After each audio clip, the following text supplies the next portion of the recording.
Hello, everybody. I'm Jane Kemain from Nine Arches Press, and I'm delighted to be welcoming you all to this wonderful event this evening to celebrate three brand new poetry collections from Jacqueline Saphra, David Clarke and Ian Humphreys.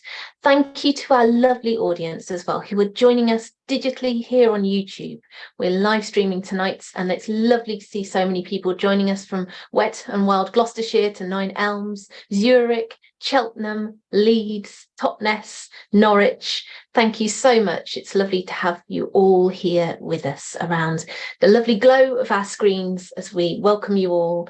And we are in for a wonderful, wonderful night of poetry from these three beautiful collections by three really wonderful Nine Arches poets.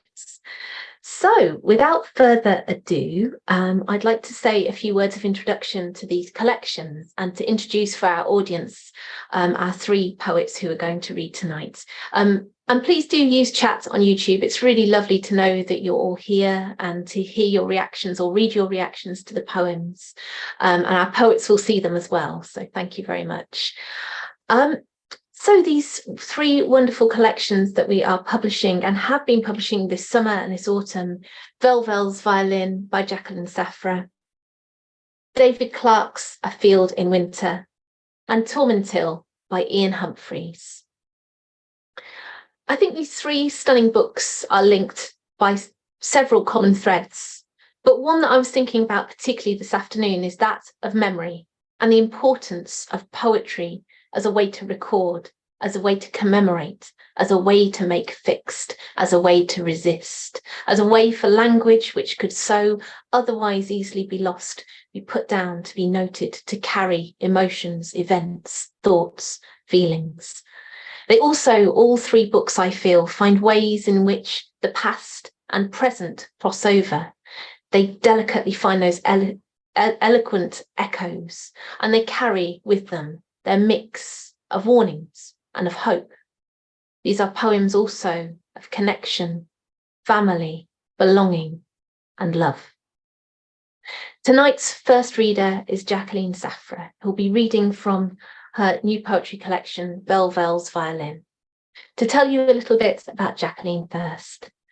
Jacqueline Saphra is a poet, playwright, teacher and activist, and the author of 9 plays, 5 chapbooks and 5 poetry collections, including The Kitchen of Lovely Contraptions from Flipped Eye, which was shortlisted for the Aldborough First Collection, and If I Lay on My Back, I Saw Nothing But Naked Women from the Emma Press, that won Best Collaborative Work at the Sabotage Awards. Her recent collections from Nine Arches Press include All My Mad Mothers, shortlisted for the T.S. Eliot Prize, Dad, Remember You Are Dead, and 100 Lockdown Sonnets. Jacqueline is a founder member of Poets for the Planet and teaches at Poetry School. Her latest collection, Velvel's Violin, is a Poetry Book Society recommendation. And to say a little bit about Velvel's Violin, I think it's a book that is haunted both by the past, the Holocaust, and all of its inherited traumas, the family histories that are unknowable, the traces of stories, the silence in between them, the severed histories of the Jewish diaspora. But it is also a book keenly conscious of its present day, where war, prejudice, displacement and migration are ever present in the narratives around us, and even the climate itself is close to collapse. In the midst of all of these immeasurable losses, these poems also find space for joy, celebration, compassion, and for the song, the sound of the violin, the miracles of escape, survival, and love. Will you please welcome tonight's first reader, Jacqueline Saphra.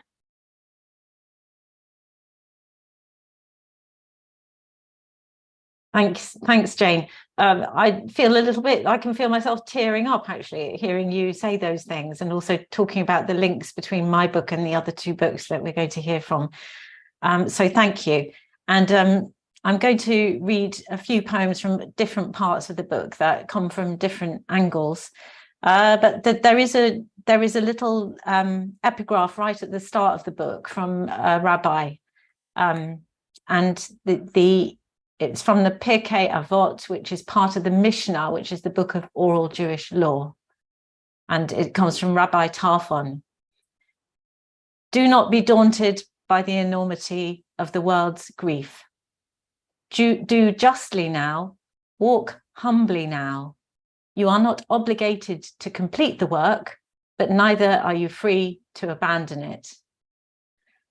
And ever since one of my dear friends quoted that to me, other people have also quoted it to me, and it's become a bit of a thing going around me and my friends, that it's not enough to do nothing, but you can't expect yourself to do everything. And I guess I grew up with the sense that somehow a grandiose sense that the whole fate of the world would lay partly on my shoulders, which is a grandiose and very heavy weight to carry. But I think that's some of what is happening in this book, which is about, as Jane said, about home and belonging, about displacement, migration, about war, about the capacity of human beings for cruelty, but also for love and devotion and for joy.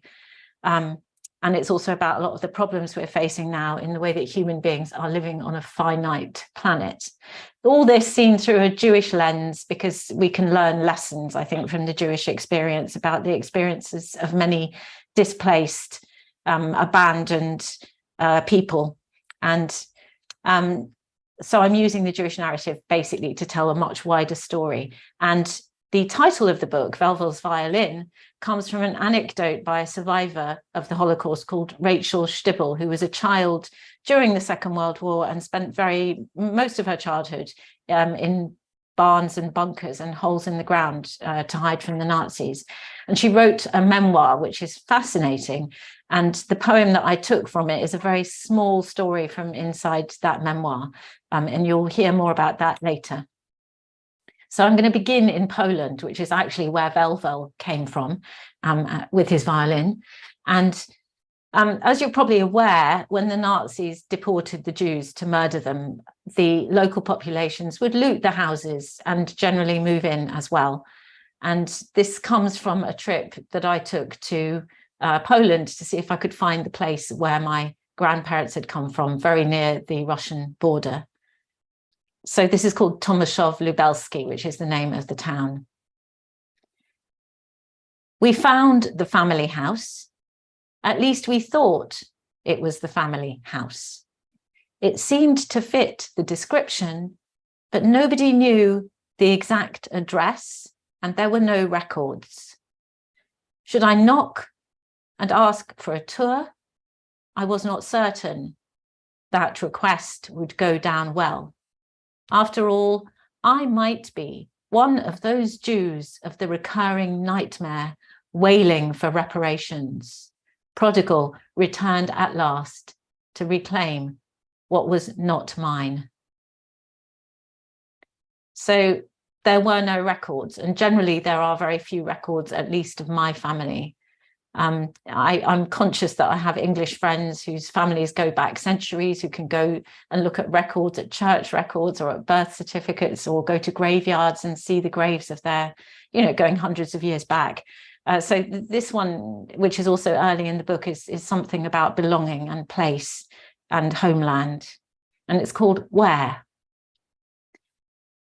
Not this England tight with inference and understatement. The marriages recorded, christenings and funerals dated, graves traceable and visited. Not this England, edgy, hedged and fenced. The safety of the tribe, homeland, border, territory, clan. Open your mouth and taste the word Jew, how it lurks uncertain under the tongue. Now try Belgic, Palestine, diaspora. It's a funny word, that word Jew. I always feel it does kind of sit a bit uncertainly on my tongue. And there are poems about that too in the book.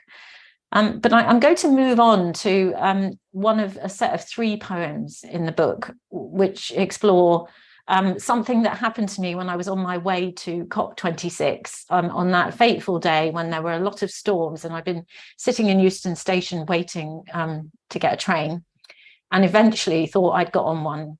I never got there, but that's another story, because this story is about the people who I found myself surrounded by when I got on the train, who turned out to be a bunch of conspiracy theorists who had only met that day waiting in the station for the train. So there were two couples and one other woman, and they'd kind of somehow gravitated towards each other. And they were sharing these conspiracy theories. They were sharing, first of all, about COVID, then about the climate change denial, then about election results. And finally, of course, they got to Jews, because that tends to be where all conspiracy theories end up. And I was sitting there on my phone taking verbatim notes of these conversations, because they really were eye-opening. I'd never been surrounded by such things, nor people who sat there sharing their videos and their audio about these things. So this is the third one of those three conspiracy theorist poems, Overheard on a Train 3. Almost verbatim, this poem. And did you know there were more than 6,000 Jews with offices in the Twin Towers on 9/11? It's on record. And guess what?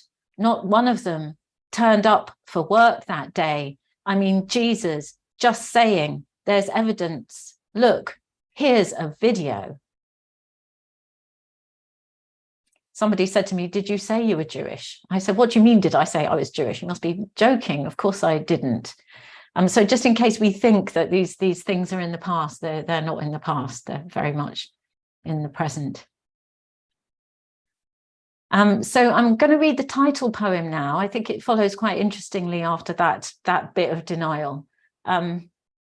This is Velvel's Violin, and it is after Rachel Stibble, who wrote the memoir I mentioned earlier. And it's a story about her uncle, who was a violinist. And I have slightly tweaked the story, so it's not exactly as she tells it. There is the word Zayda in the poem, which is a Yiddish word for grandfather. Velvel's Violin. All the years of the war, Velvel's violin lay silent under the walnut tree where he'd buried it. Like Rachel and Lucy, their childhoods gagged in barns and bunkers, all it wanted was to play. Their Zayda witnessed from behind the fence at the cemetery, his wife buried alive by the Gestapo. The graves are moving, the graves are moving, he told the ghetto, and lost the will to live. When Rachel and Lucy crawled out of the hole they'd shared for 2 years, they had lost their voices. After the war, the remnants of family disinterred Velvel's violin from underneath the walnut tree. It is all we have left of Velvel, said their father. But of course, nobody knew how to play it. And I think that it was only sometime after writing this poem that I realized it needed to be the title poem. It took a long time to find the title for this book. And I think even though it's not about my family directly, it's around these things to do with burial, of loss, of silencing, of music. There were a lot of Jewish musicians in Eastern Europe, and many of whom obviously were murdered during the Holocaust. So I was paired with a poet from Cyprus by the European Institute of Culture and the Poetry Society, who funded this project. And we were encouraged to have a little correspondence and write poems that came out of that correspondence. And Nora Najarian and I got on very well. And some of her words are in this poem, which is called Before the War. It's a ghazal, or ghazal as people call it. And you'll hear there's a repeated phrase, before the war, in the poem. And also there's a rhyme running through the center of it. What was the other thing I was going to say about this poem? Yes, what I was going to say was, when we started the correspondence, the war in Ukraine had not started. Russia had not invaded Ukraine, but that happened quite soon after our project began and changed the direction it went in. Dear Nora, we first met glad and unthreatened. That was before the war. The book was open, the poem beckoned, but that was before the war. My hair was probably straight, you told me, back when mascara mattered and we were poised to write into every second. Such plans before the war. Dear Nora, then death visited your father, but I must not say that. The above letter was shredded. Maybe that was before the war. Today, I saw the photograph of a dead man dumped naked in a well. Grief, still there, you mentioned. Of course, even before the war. Dear Nora, remember when we talked about the moon and death? I love to be alive, I offered. Life was strangely pleasant just before the war. Writing for posterity, what a joke, you wrote. The poem held its tongue, half formed, half present, muted by horror, not like it was before the war. Grief is on its long, slow journey. An old man walks down a burning street under the moon's dull crescent, calling a child's name as if before the war. Now truth drags out its death drawl. To which current war do you refer? We live in the dark of that question. No such era as before the war. Dear Nora, help me. The poem asks the poet, what rhymes with sorrow? I'm too far gone to answer. I thought I knew. That was before the war. So I had this strong sense as I was writing this book that the invasion of Ukraine had somehow derailed the collection. But then I realized that I was working on it, that it lent it a kind of resonance and an urgency, and it brought it very firmly into the present, that there was now this war during the process of writing the book that was happening again on European soil. No such era as before the war. Nevertheless, I was on a writing retreat feeling desperate about what was going on. This was I think in April or May, but it was spring, and it was just, I was looking out of the window and nature didn't care about any of this. Nature was just getting on with what nature does. And this poem, it comes from a resolute atheist. Oh God, the trees are so tree, the birds are so bird. Oh God, even the green is obscene in its flaunt, and the tease of the breeze, the flagrance of fragrance. Oh God, it's outrageous, the sing of the spring. Can I make you a list? Hello? God, are you there? Oh God. Oh my God. It's almost as if I believe you exist. I did say there was some joy in the collection, and indeed there is. My grandmother and my mother refused to set foot on German soil while I was a child, and we used to go on these camping trips through Europe, and we would circumnavigate Germany to avoid it. But just recently, I had cause to go to Bavaria, and this poem is what emerged from that visit. Bavaria. Today's news of war settles as if boarding one of the latest trains, lacking compartments, disordered. The view must always be sideways. Nobody can see ahead. I never know where I am. I know only whom I love. I know this as clearly as the clear river that sings through the Bavarian town I visited last week, where, despite the shock of language and lederhosen, I could assure my grandmother she might safely alight. Remember to wear the yellow shawl, I could tell her. Enjoy the small station. No need to flinch at the man with whistle and uniform.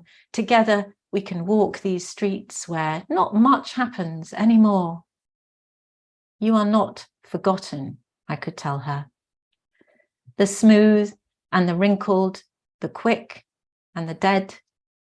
I carry my loves everywhere, faces lined up like little suns.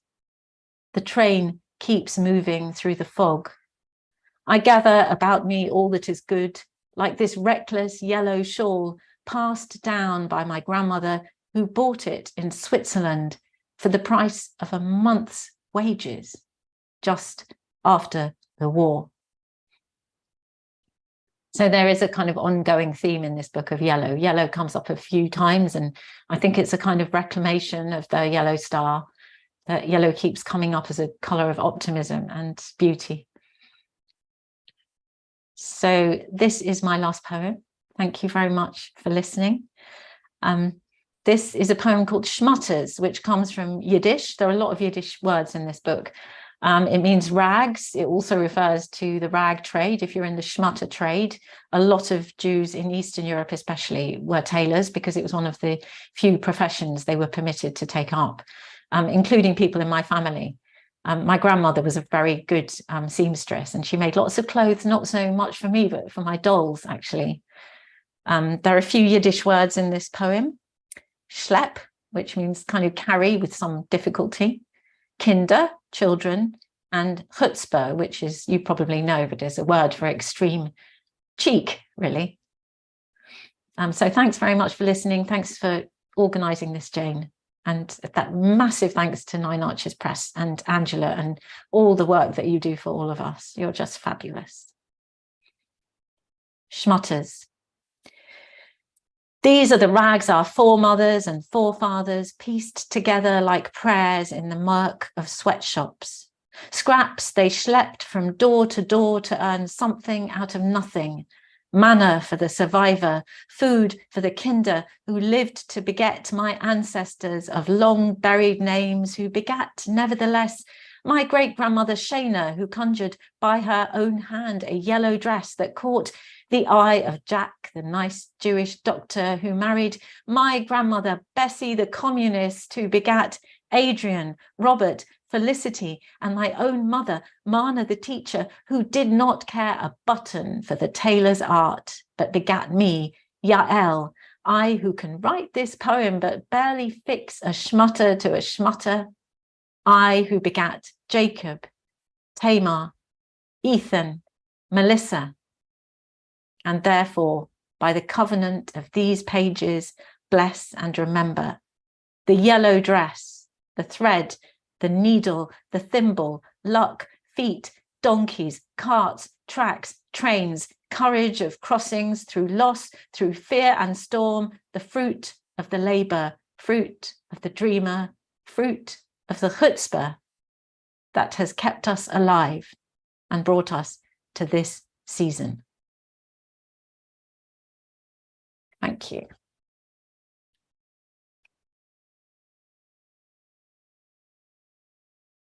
Thank you so much, Jacqueline, for that beautiful, beautiful reading from Velvel's Violin. It's just wonderful, I think, at these events to hear those poems live and around us, the sound of them, the sound of the words and the language and all of them. Beautiful. And I should mention, as I move on to our next reader, a little connection actually between, we have the beautiful Marc Chagall artwork on Jacqueline's cover, which fits so beautifully with the themes, and we were really delighted on David's cover to have this another beautiful artwork by John Northcote Nash. So it's been very interesting sometimes thinking about how covers and themes of the collections speak to the artwork on the front. Our next reader, David Clarke, I think some of those themes you will hear resonating in his poems also. Certainly that of grief, which, as Jacqueline says, sort of resonates throughout the poems that she's written, into David's collection, which is called The Field in Winter and was published just last month. To tell you a little bit about David Clarke and also about his new book. So David Clarke's first pamphlet, Gord, won the Michael Marks Prize in 2013, and his first collection, Arc, from Nine Arches Press, was published in 2015 and longlisted for the Polari Prize. Another pamphlet, Scare Stories was published by V Press in 2017 and named a Poetry School Book of the Year. His second collection was called The Europeans and was also published by Nine Arches, and his poems have appeared in publications including Magma, Poetry Wales, and The Guardian. What strikes me most about The Field in Winter, David's latest collection, is the way in which it sort of locates itself in the circular nature of time. We move through a calendar of poems. In that we do encounter grief, the loss of a parent, and the way that poetry allows us to return to the territories of our lives and the past. Like Jacqueline Saphra's poems, David Clarke is also a skillful observer of the history and place and time of Europe. And there are echoes of war both then and now in some of these poems. A number of the poems also take place in borderlands, whether they are political and geographic ones, such as the poems set in Krasnogruda in Poland, or the borders between seasons, between nature and humans, the borders between our beings, ourselves, our minds, and our physical selves, and our connection to the landscapes around us. As John Greening says, Clarke is above all a pastoral poet, a close and sometimes elegiac observer, whose sketchbook is full of fresh and engaging miniatures. Will you please welcome our next reader, David Clarke. Thanks so much, Jane, for that lovely introduction, and of course for publishing The Field in Winter, especially for having faith in the project. When I remember sending you a bunch of quite unfinished poems about 18 months ago, and you encouraged me to keep going, even though my work was going in quite a different direction from the previous collections. You mentioned John Greening saying that I was now a pastoral poet. I'm going to wear that as a badge of honour after many years ago, somebody rather disparagingly saying to me, I see you more as an urban poet. So I've achieved pastoral poet status, which I think is a good thing. Thanks also to Jacqueline for reading those powerful and I think very necessary poems. I'm very proud to share the stage with her and Ian. And I'm looking forward to hearing poems from Ian's collection for the very first time. So as Jane mentioned, some of the poems in this book, by no means all, but sort of kind of bookending the collection, are poems which I wrote or began writing in the summer of 2019, when I had a wonderful opportunity to be working with a cultural centre called the Borderland Foundation in northeast Poland. And one of the exciting things about working with that foundation was that they're very much inspired by the legacy of the Polish Nobel laureate Czesław Miłosz, whose work I knew, but staying there was a real opportunity to engage with his writing more deeply. And I ended up taking part in an event at this foundation where we were invited to read a poem with villagers. People who lived around this kind of foundation came to read poems by Miłosz, just standing by a lake, really, just reading them at the lake. And I was asked to read one in English, and I fluffed up the first line and had to start again. But that line is included in the poem. You'll probably hear which one it is. So it's called Reciting a Poem by Czesław Miłosz at Krasnogruda, and it's for Krzysztof Szyszewski. The first thing I want to tell you about is the trunk of this linden tree, the surprise of its having taken up a whole day's heat from the earth through the wick of its cracked skin. Then, at my feet, there are ants in a web of leaves, twigs, and dust, busy in their unknowable world. The villagers line up to speak the poet's words, which I do not understand fully in any language. I've chosen one of his last, taking it as confession of doubt that drove him. The villagers listen politely as I stumble over the poem's uneven threshold. If I could at last tell you what is in me. These words turn for a moment in my mind before the tongue can catch them briefly on their flight through birch and thicket to ignite the lake's dark eye. So the book is mainly set in and around my home in Gloucestershire, and there are some excursions here and there around the UK. And although the poems are close to home, I'm going to read a couple more of the Polish poems before I move on to other themes. One of the amazing things about staying in rural Poland up on the border to Lithuania was the wildlife there, which is very much less spoiled and depleted than in the UK.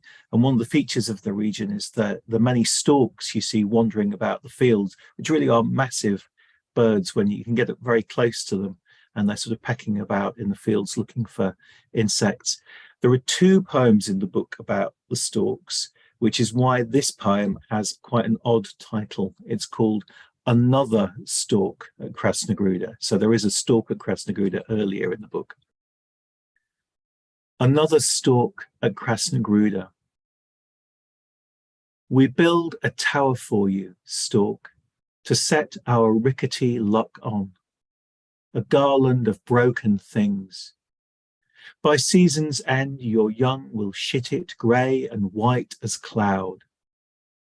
We bid you stay a century to sentinel our sleep, then skim your noontide silhouette over this miserly earth, so it may give us cream and chives to savour our soup. Let our age be slow and full. Let the yard grow fat with babies. Let history look the other way. And there is in that region, not so much when I was staying there, but certainly since with the war in Ukraine, which Jacqueline was referring to, a real sense of the fragility of peace. The place where I was staying is located in what's sometimes referred to as the Suwałki Gap. So this is an area which lies between Belarus and the Kaliningrad Oblast, which is Russian territory. So it's a very sparsely populated area, but full of geopolitical tensions, because one imagines, and is often said, that Russia would like, to be able to access the Kaliningrad Oblast more directly.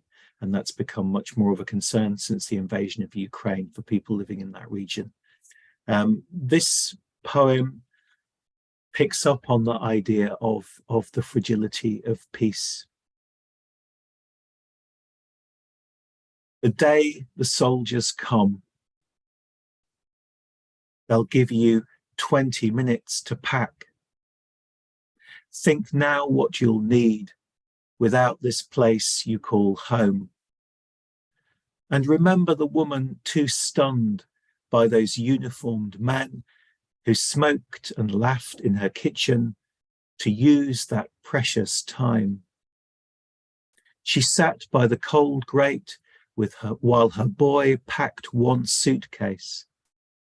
She opened it weeks later in a cold and hopeless land to find no cookpots, scarves, or pickles, but a clockwork train, coloured pencils, an atlas of constellations. That sense of fragility, I think, not just in relation to peace, but also to our lives more generally, is one that's important for the collection. I think the book is potentially about a lot of things, depending on which poems you choose to put together for a reading like this one.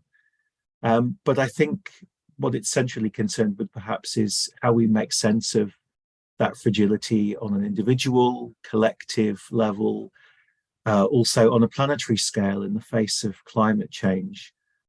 And thinking about this fragility also brings us back to the body, our own bodies. A lot of the poems were written during the COVID pandemic, to which my own father succumbed.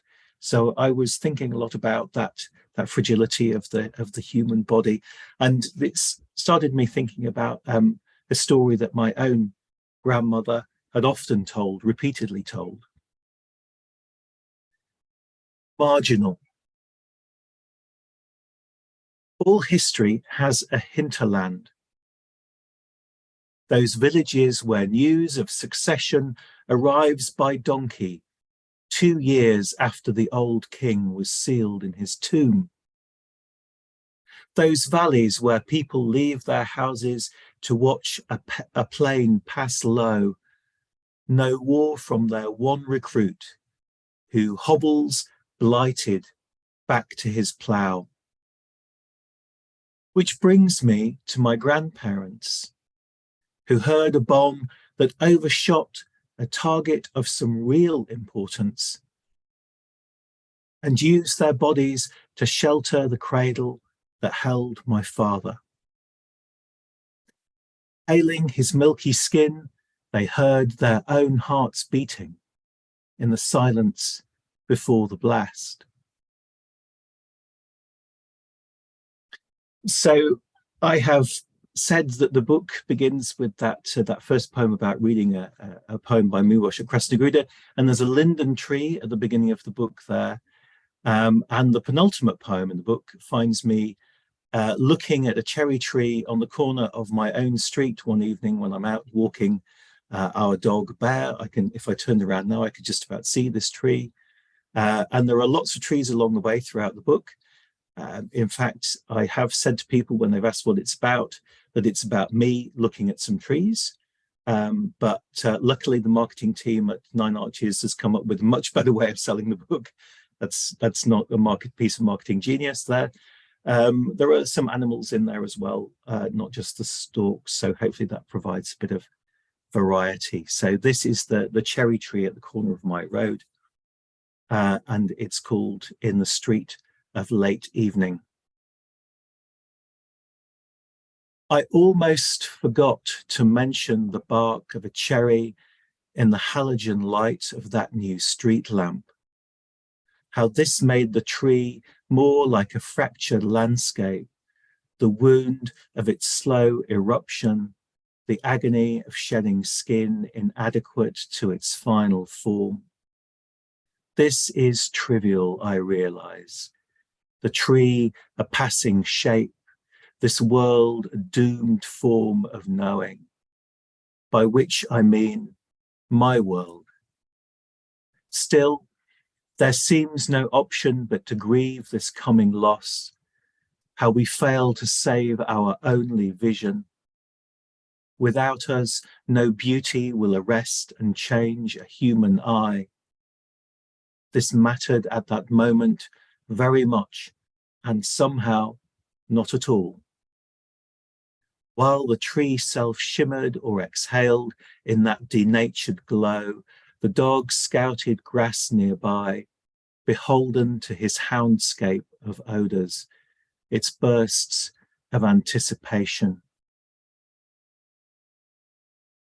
So as I've said, the book is permeated, I think, with a sense of our fragility, but I think it's also a book about an opening up of the self. When we feel our fragility, we can have an instinct, I think, to retreat into a sense of rigid identity, to draw clear boundaries between ourselves and others.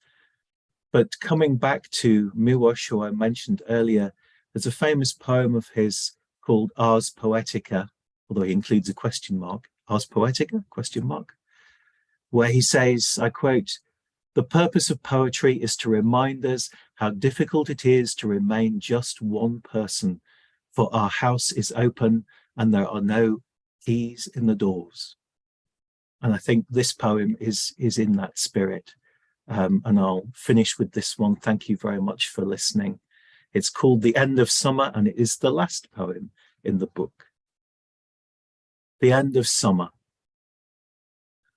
Love, you know, I sometimes find myself a labour too hard.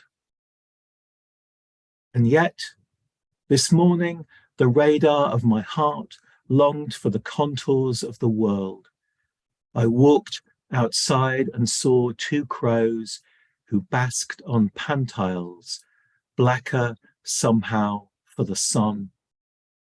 The dog ducked through a hedge to run that path through corn, bleached gold to white like his small body, like droughted clay, his paws percussed. In teeming lanes, we gathered seeds on fabric and fur, then doubled back to the shadowed pond, shook off this new adornment as we strode. We must have drawn a line across the land, not visible yet, but shining soon.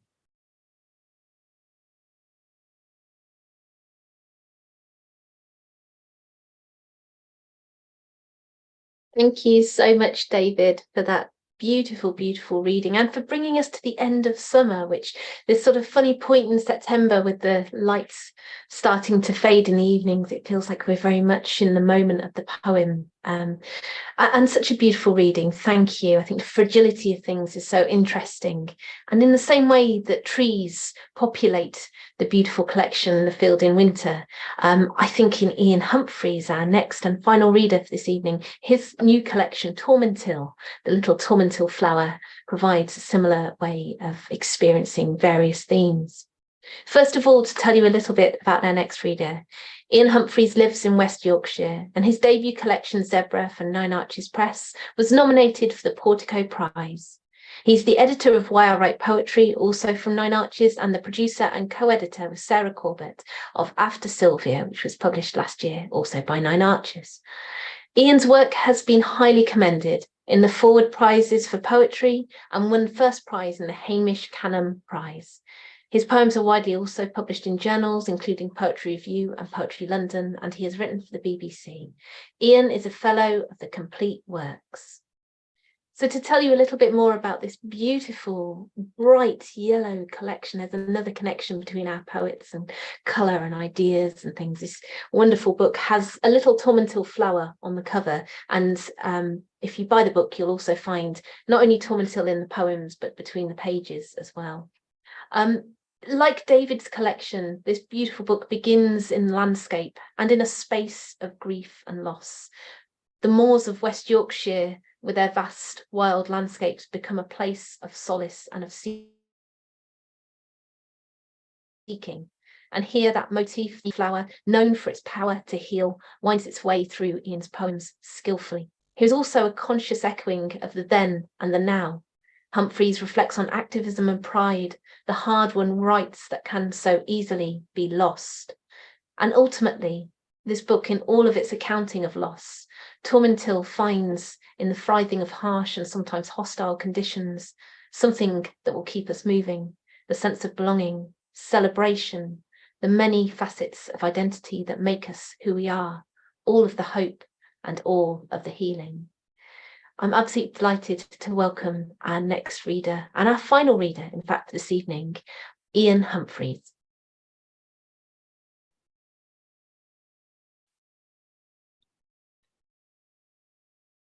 Thank you, Jane, for that really lovely and insightful introduction, and also, of course, for editing and publishing Tormentil.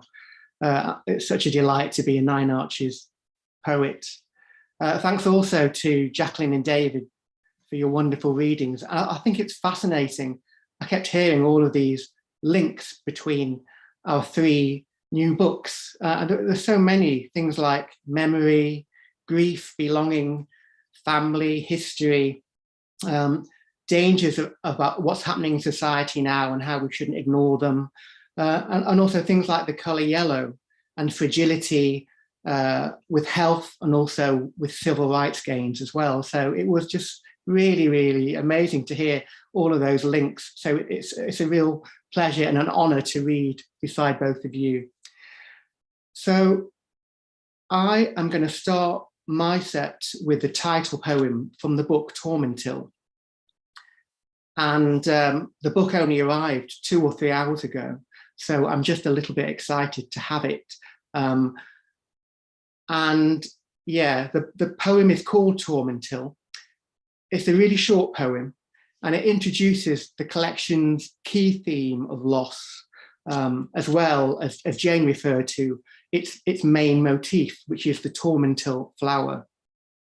And that's a really tiny yellow flower with 4 petals that threads through the moorlands here where I live in West Yorkshire, and also threads through the collection in both the flower itself, the Tormentil flower, which pops up in quite a few of the poems, but also, perhaps more importantly, by suggestion, through images you might associate with tiny yellow flowers, images of stars and coins and other small, shiny golden things. So hopefully you'll pick up on some of them if you buy the book and read it. Here's the poem, Tormentil. I can't face the big stuff, so I comb the moors for a tiny yellow flower, treasured in wartime for healing wounds. Some named it bloodroot or flesh and blood. Others, shepherd's knot. Up here, gold thread creeps through boggy peatland grass, splashes of sun under a dark sky.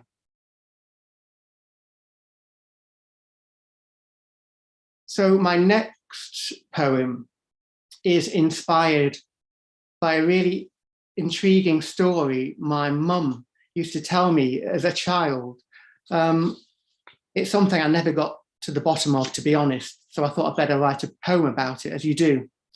It's a prose poem, but I did it in a concrete shape, which I'll show you now. Hopefully you can make that out.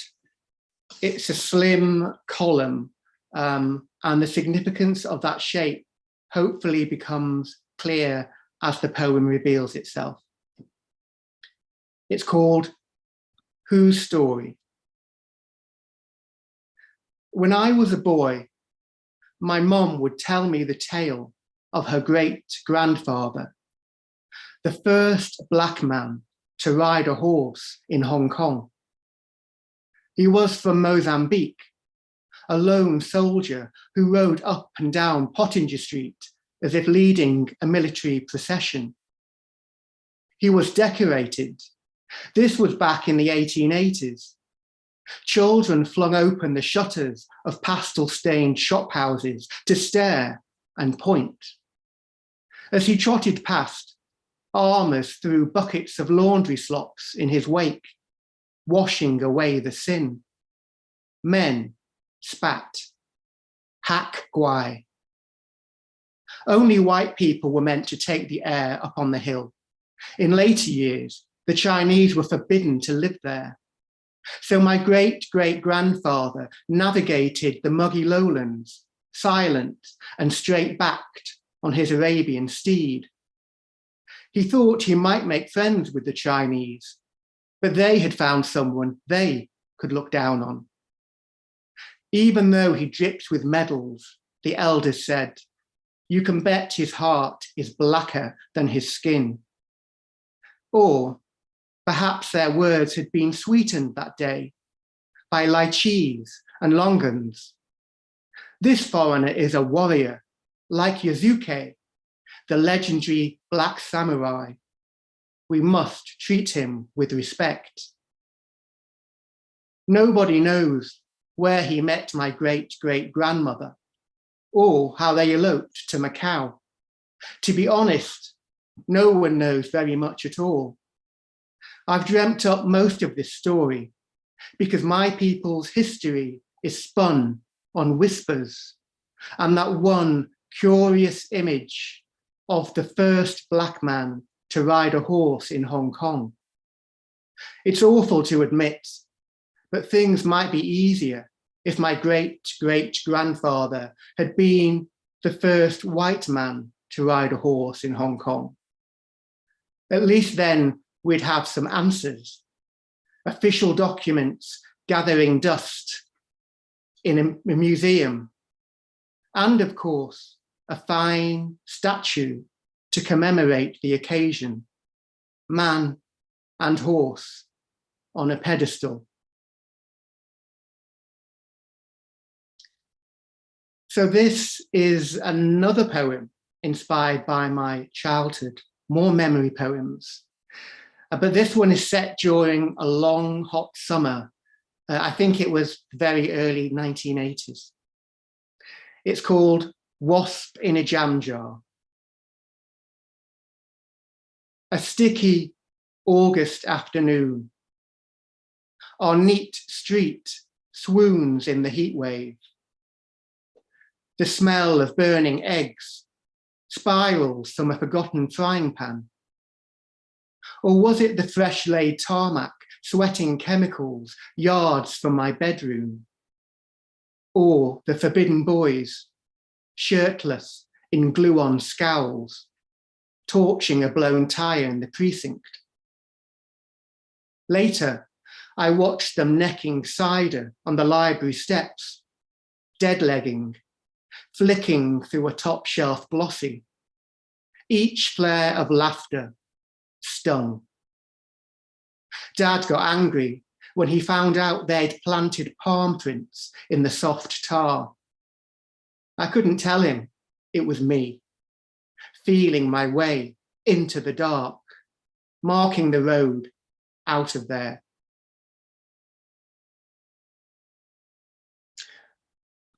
So, as I mentioned before, loss is a key theme of the book of Tormentil.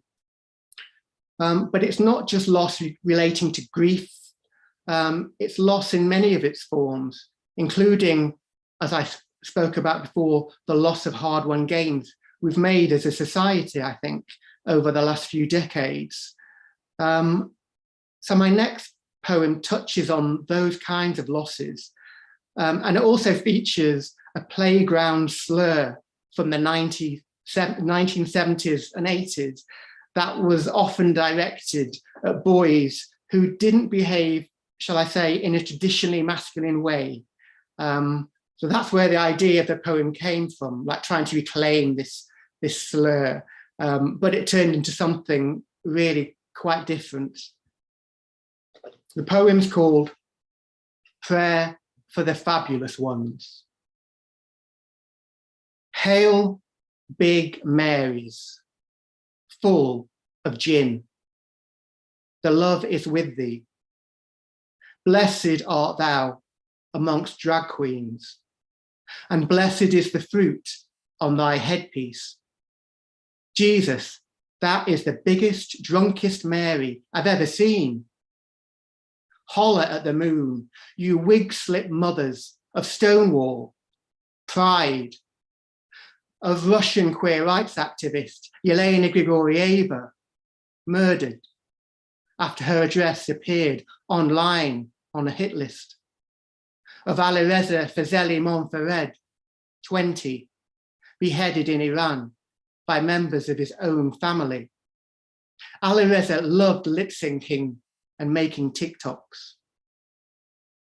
Remember Daniel Aston, Kelly Loving, Ashley Poor, Derek Lump, Raymond Green Vance, shot dead at Club Q, Colorado Springs. Remember Brianna Gay from Warrington. She was 16, the year of our Lord, 2023. Raise a pint to absent friends, big Marys. Praise the lost, loved, living, and forgive this poem's directness and sincerity. Sachet for us, shade those who sing against us, now and at the hour of last orders. Chin chin.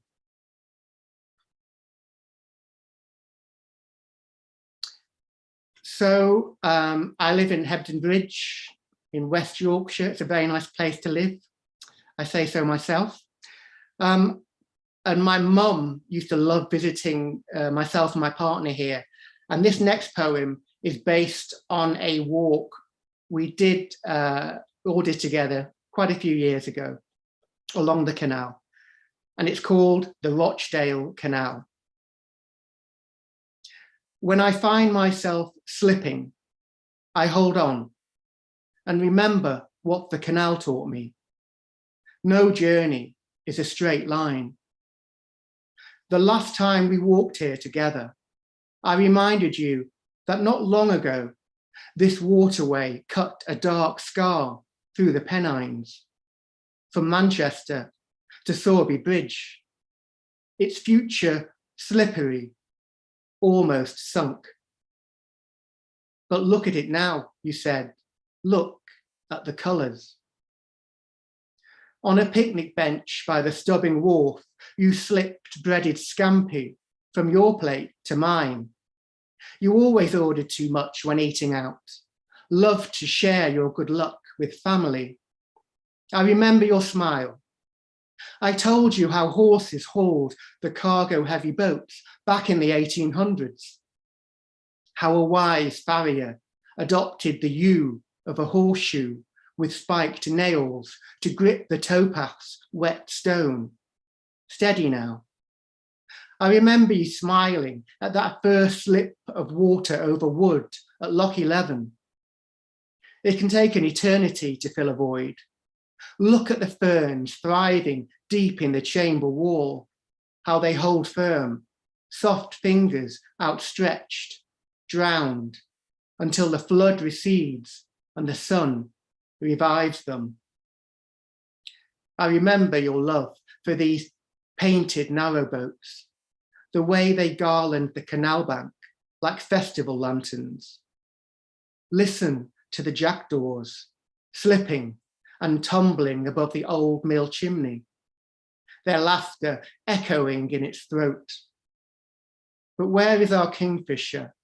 She must be close, waiting to slip from a willow tree, to swoop and sip her bright blue reflection.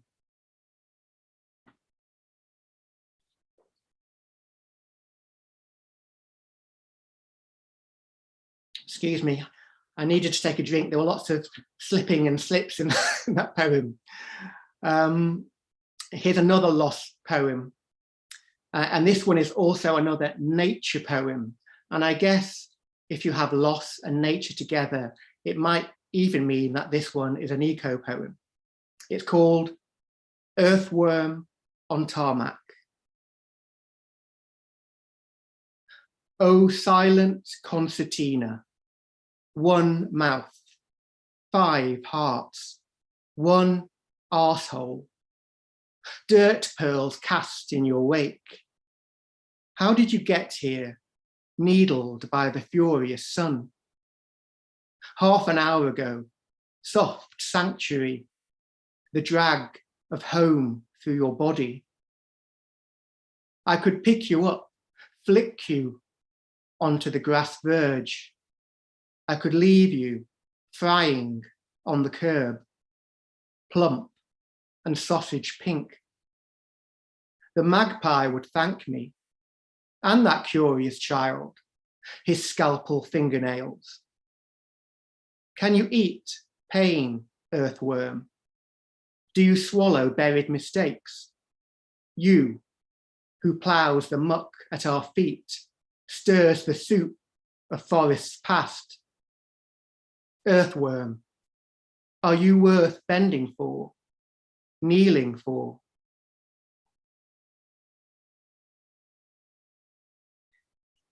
So, wow, that's quick. This is my final poem. So thank you so much for listening. And a huge thank you again to Jane for all the amazing stuff you do at Nine Arches. And to Angela for all the amazing work you do at Nine Arches too, often behind the scenes. We're all incredibly grateful. So I'm going to end on a short one. I began on a short one, I'll end on a short one.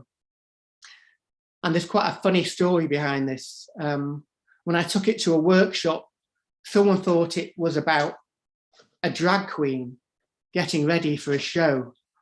It's actually about my mum, but it is set in the glamorous 1970s.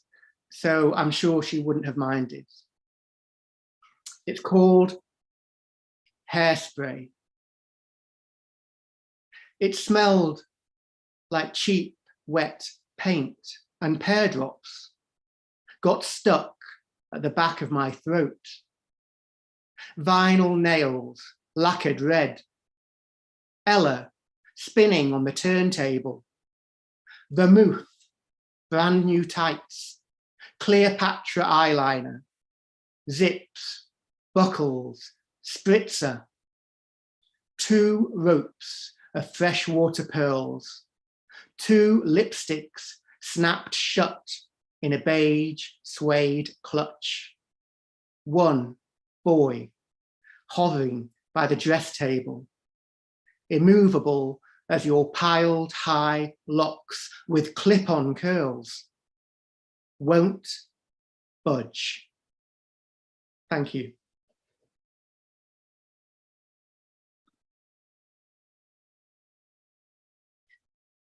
Thank you so much, Ian, for that just wonderful reading. The scope of the poems, the way that we can go from earthworms to wasps in jam jars, and the stickiness of tarmac and the fumes from that into the fumes of the hairspray, and the way that your poems just beautifully encapsulate so many things, so many powerful and important moments that make us who we are.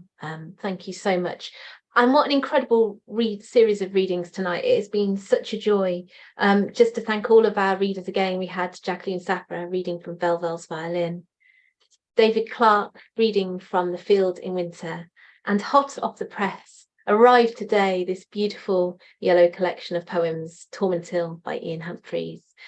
A huge thank you as well to our lovely audience who've been joining us live on YouTube. It's been just really wonderful reading all of your comments and listening to reading all of your feedback on the poems as you've been listening to them.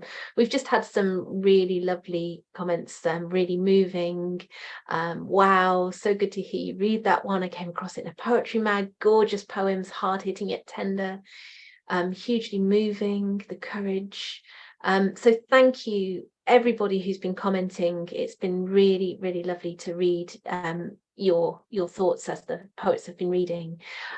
This Nine Arches poetry event will be drawing to a close, and as we do, it just one more person for me to thank as well, the wonderful Angela Hicken, who's been looking after you all, both in terms of setting up the event and tickets, and in terms of you know, looking after YouTube and looking after the comments there and chatting as well. So thank you very much, Angela.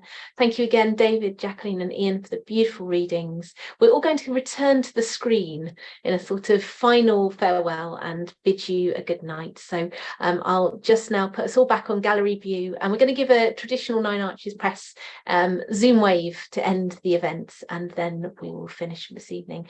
Thank you everybody again. It's been a delight and just a really powerful, electrifying evening of poems, to find all of those threads and connections between them. A real privilege to listen to them. Thank you very much. Thank you to our audience, and we'll bid you good night. Thank you.